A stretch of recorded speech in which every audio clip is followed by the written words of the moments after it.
దేవునికి స్తోత్రములు. దేవుని బిడ్డలారా, అందరూ క్షేమంగా ఉన్నారండి. మన ప్రభు అయిన యేసుక్రీస్తు వారి యొక్క ఉన్నత నామములో అందరికీ క్షేమము శుభములు కలుగునుగాక. అందరూ బాగున్నారండి. ఈరోజు దేవుని వాగ్దానం రోమీలకు రాసిన పత్రిక 6వ అధ్యాయము 16వ వచనం. నీతి నిమిత్తముగా విధేయతకి గాని దేనికి మీరు లోబడుదురో దానికే దాసులగుదురని మీరెరుగరా. చూడండి, మనము నీతి నిమిత్తముగా దేవునికి భయభక్తులు కలిగి ఉండాలి. దేవుడు చెప్పినది చేయడమే విధేయత. ఎప్పుడైతే మనము దేవుని మాట వింటామో అదే విధేయత. ఎప్పుడు కూడా మనము దేవునికి లోబడాలి. విధేయత కలిగి దేవుని కొరకు జీవించేవారు మాత్రమే వారి హృదయంలో పాపానికి స్థలం ఉండదు. దాన్ని విసర్జిస్తారు. పాపం చేయడం అవిధేయత అని గ్రహించాలి. మనం పాపం చేస్తే అది అవిధేయత. దేవునికి మరి నువ్వు విధేయత కలిగి జీవిస్తున్నావా? దేవునికి నీవు భయభక్తులు కలిగి జీవిస్తే నీ బ్రతుకు కాలమంతా కూడా దేవుడు నీకు తోడుగా ఉంటానని వాగ్దానం చేస్తున్నారు.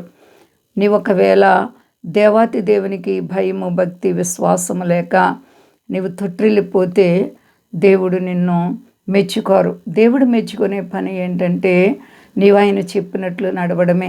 ప్రియబిడ్డ, నీలో ఉన్నటువంటి అవిధేయతకు చోటిస్తే నిన్ను నరకానికి తీసుకుపోతుంది. కాబట్టి నీవు విధేయత కలిగి ఉండు. నీతి నిమిత్తముగా జీవించాలి, యథార్థతగా జీవించాలి, దేవునికి లోబడాలి. ఎప్పుడైతే నువ్వు దేనికి లోబడుతున్నావో దానికి నువ్వు దాసుడు. ఈ లోకానికి లోబడుతున్నావా? లోక స్నేహానికి లోబడుతున్నావా? అలాగైతే అదే నీ మీద పెత్తనం చేస్తుంది. మరి దేవునికి నువ్వు లోబడితే దేవుడు నిన్ను మోక్షానికి తీసుకెళ్తారు. కాబట్టి చెడుతనం విడిచిపెట్టి దేవాతి దేవుని బిడ్డగా నీ హృదయాన్ని సరి చేసుకో. క్రీస్తు వారు రాకడ ఆసన్నమైపోతుంది. కాబట్టి సిద్ధపాటు కలిగి ఉండాలి. ప్రియబిడ్డ, ప్రభు రాకడ దినాల్లో ఉన్నాం. ఎక్కడ చూసినా అపాయకరమైనటువంటి దినాలు. కాబట్టి దేవునికి భయపడదాం. అంతా క్షేమంగా ఉన్నారండి. ప్రార్థించుకుందాం. ప్రేమ నమ్మకమైన మా తండ్రి, నీ ప్రేమకు అంతం లేదు ప్రభువా. నువ్వు చాలా అంటే చాలా గొప్ప దేవుడవు, సర్వాధికారి. మా దేశాన్ని, దేశ నాయకులను కాపాడండి. మీ దాసులను కాపాడండి. సర్వ ప్రపంచాన్ని కాపాడండి. స్వదేశాల బిడ్డలను కాపాడండి. నాయనా, ప్రపంచంలో అలజడలను మీరు ఆపు చేయండి. నాయనా, సమస్త దేశాలకు శాంతినివ్వండి, భద్రత ఇవ్వండి.